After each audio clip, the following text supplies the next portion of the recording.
I was at the Women in Focus conference up at Byron Bay, where I bumped into Helena's publicist, Gillian Kingsford-Smith. And she handed me Helena's book, In Search of My Father, and she said, you should read this. And quite honestly, it said, dementia is no match for a daughter's determination. And I thought, dementia, thanks, Gillian, but mate, you know, I'll take that home and thank you. And I put it beside my bed. And something made me, a month later, when I was going on holidays, pick up this very book and throw it in my bag. And we went to a desert island for a week. And the first book that I picked up was this one. And I read it in 24 hours. And I'm on this desert island. I mean, Vodafone reception is bad enough when you're on the mainland, let alone on a desert island. So I had no chance of getting through. All I wanted to do was ring Gillian and say, find me this woman. I want her to come and speak at Fearlessly.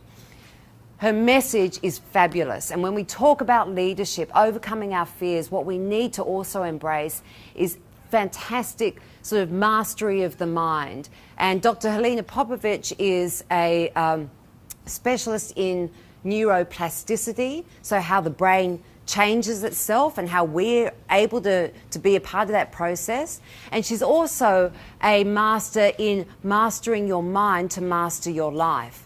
Her messages in here are critical for anyone who wants to lead their life, personal and professional, to great success. So I would like to welcome to the stage Helena Popovich. Please help me make her feel very welcome. The human brain constitutes less than 2% of our body weight. But here's the thing. It uses 20% of our blood supply, 20% of our energy, and it generates around 20% of our heat. Now, what that means in practical terms is that 1/5 of all the nutrients you took in at breakfast today go to your brain to supply it with essential raw materials. 1/5 of any junk you eat, which obviously, being fearlessly creative women, you wouldn't.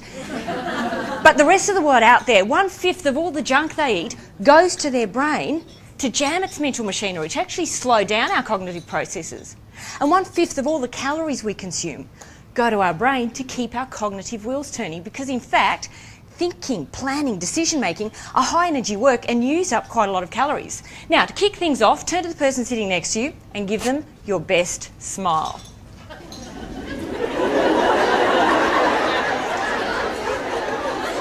Lovely.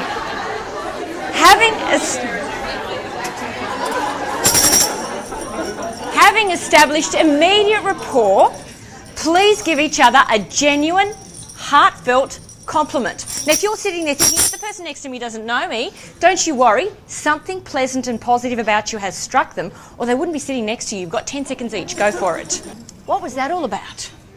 Well, the second thing to note about the brain is that it loves suspense.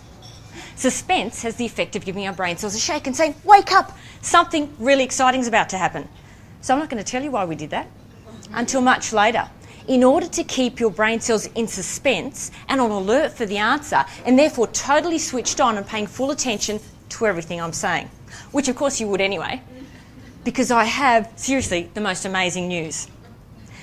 In the last 10 years, neuroscientists have uncovered more about the human brain than in all the millennia of brain research that's gone on in human history, which means our knowledge of the brain has absolutely exploded and the information is life-changing. In fact, you are about to learn. Who would have thought on this seemingly ordinary Wednesday morning, you would learn the most profound, pivotal, exciting, significant, crucial, critical, colossal, consequential, monumental, momentous, mind-blowing, awe-inspiring, enabling, empowering, and far-reaching scientific discovery in the history of the human race. And that's no exaggeration. Because that discovery is that the brain, your brain, my brain, our brain, that 1.4 kilogram wrinkled lump of grey matter can actually change its very own structure with each different activity it performs. Something like this Rubik's Cube. Now, it's worth just stopping and thinking about that for a moment. The brain can change itself. What does that actually mean? It means the brain can grow new cells. It can make new connections between existing cells. It can establish whole new circuits.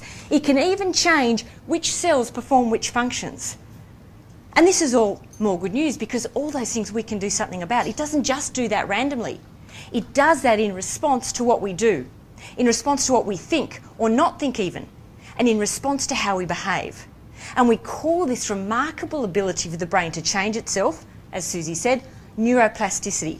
Hands up how many of you have heard of that term before today? Wow, that's terrific. Well, I'll explain it very briefly to make sure we're all on the same page. Neuroplasticity comes from two words, neuron, meaning brain cell, and plastic, meaning malleable or able to be moulded. So what neuroplasticity means is that every single one of us can and does influence how our own brain operates throughout our entire life. Now this actually flies in the face of what we've believed for most of human history. Hands up who's heard, and this is what I was taught in medical school 20 years ago, that the brain is the only organ that can't regenerate or repair itself.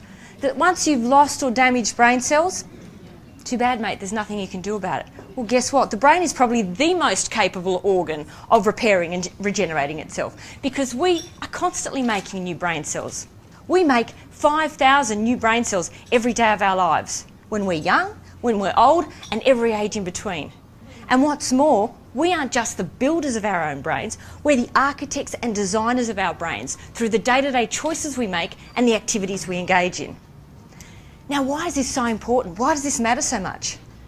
Because the brain runs the show. Yes, I know, every so often you meet someone where you really doubt that.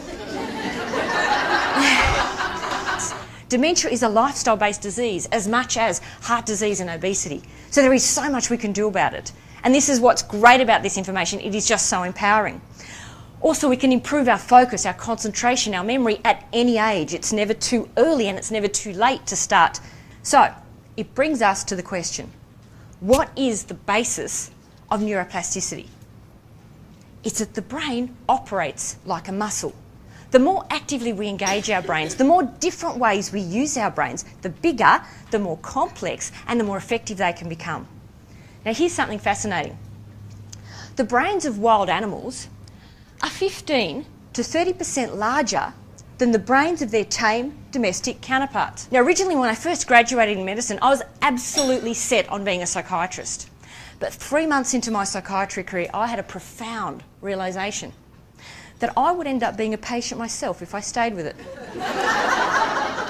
So I switched to sexual health, a logical choice since I knew nothing about sex and I figured I could learn a few things, which I did, maybe next year's event. I then cut out a niche, so to speak, doing vasectomies. That was the nearest thing to psychiatry.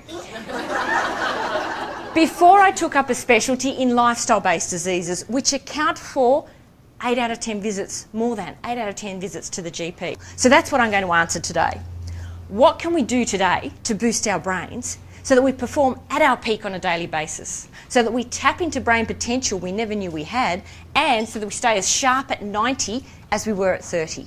And this is all wildly exciting because for so long we've lived under that delusion that the brain I'm born with, I'm stuck with, and that mental decline is inevitable with ageing. It's not. It's possible for every single person in this room. How? By following 15 fundamental brain boosting principles. Now I know you're only supposed to give people 5 take-home messages, but you are a switched on high-powered group. You will cope with the 15. Are you ready for them? Yes. Because neuroscientists have discovered that the human brain is highly sensitive and very responsive to language. Hands up how many of you regularly exercise of a morning? I know Anne does. That is brilliant. That's more than half the room. Thank you. So obviously the rest of you exercise in the evening. That's fine too. The thing to note about principle number 5 is get moving. The thing to note about the brain and exercise is that our brain works at its absolute best in that first hour after we engage in any sort of physical activity. So before an important meeting, brainstorming session, job interview, IKEA furniture assembly, go for a brisk walk or run or swim or cycle and you'll perform measurably better. 20 minutes of exercise every second day cuts our lifetime risk of dementia in half and reduces our risk of Alzheimer's disease by over 60%. That is such a huge gain for so little effort. Bump it up to 20 minutes of exercise every day and we also cut our risk of a stroke by 57%. Sea squid is a tiny jellyfish-like animal which is born with a simple spinal cord and a 300 neuron brain. Now, just for comparison, the human brain has 100 billion neurons. The C squared has a mere 300. Hold your arms out wide and stop me pushing them down. Okay, you don't have to say anything. Just all I want you to do is to stay strong. Stop me pushing your arms down. Are you ready? Yes. Okay, so stay strong. Stay strong. Amanda's strong too. All right, roll your shoulders. And I always like to do things twice, so I'm going to do it one more time. Hold your arms out wide. And just before I do it, I want you to follow my fingers with your eyes. So focus on my fingers, follow them really carefully, all the way, and resist. Oh! Exactly. Wow. Because the human brain is not capable of multi-focusing. Yes, we're women, we can multitask. But when we do that, our brain is forced to flick its attention from one thing to the next and the next. And it's really hard to flick our attention back, like you found. Yes. Caught out. That was powerful. That's the effect. Thank you very much, Amanda. Now I'm going to tell you to get still, because stilling the mind is just as important as stimulating the mind. Even in the course of our day, it's really important that we learn how to still our mind chatter. Are you aware of what I mean by mind chatter? It's that constant inner voice that's saying, look, I'm ready for morning tea, so I hope she wraps up soon, and I will. And if you're sitting there thinking, I don't have a voice inside my head, that's the voice inside your head. And that's on every waking hour, with continuous commentary. And that's actually exhausting. But if we let that mind chatter subside, suddenly we create some space in our minds for clarity, for intuition, for our subconscious resources to come to the fore. But how do we do this? I'm going to wrap up with a simple exercise to take home. Put everything down, and this is just how to shut down our mind chatter, because it's a very hard thing to do, I find. Take the palm of your hand and just look. Now, I don't mind whether you focus on one point or whether you scan your whole hand. Just have a look at your hand.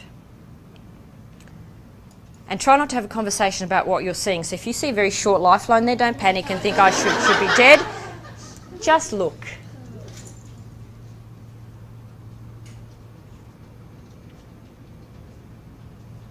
Now close your eyes and just listen.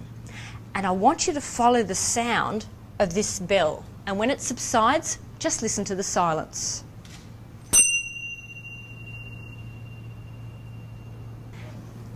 How many of you found that for at least a part of that time, you realised you weren't thinking because you were looking or listening or touching or breathing? Excellent. Throughout your day, take a few of these meditative moments, because it's so powerful, even just for half a minute. Because what you did was a bit like this. Imagine your mind as this jar of water and your thoughts as the grains of sand. Now, when we're thinking, our thoughts are flying around everywhere. And thinking is important, but if we're constantly thinking, it starts to get murky in there. But if we allow our thoughts to settle, as you did just then, suddenly there's some clarity. There's some space for that intuition and that creativity. People say to me, I don't have any intuition. Yes, you do. You're just making too much noise to hear it. Our intuition comes forward when we allow our thoughts to subside, as you did just then. And you can do it for a lot longer, obviously. Dr. Helena, so much fun. So much fun. I love her wit. I love the fact that she just sees humour in everything. And it just confirms everything I do know about health and the brain. But now to hear it from a medical point of view, to encourage us to be healthy, to be, fully who we are. Helena Popovich, who spoke about the brain, was so brilliant to hear from. I feel that I'm going to take those things home with me and put those in place in my work and in my personal life from today. In fact, speaking here on video, I'm already putting myself outside my comfort zone, and so I'm addressing one of those already today. Her ability to make us laugh, to make us think, and to make us plan things for next year is really quite extraordinary. Probably probably the biggest thing is to put it into practice. I attend many things and I listen to things, and it's easy to write your notes and scribble them down, but I feel inspired to take those things and apply them. And I think that's been something that's been quite different about today's proceedings to other things that I've attended. I'd have to say Helena was just fantastic, and I scribbled a lot of notes down. She was very inspiring with her tips on how to improve your brain function. Well, fabulously, Helena set us up with, we're going to learn 15 principles today, and that's exactly what she delivered on. And I now have 15 principles to think about and work with in the coming year.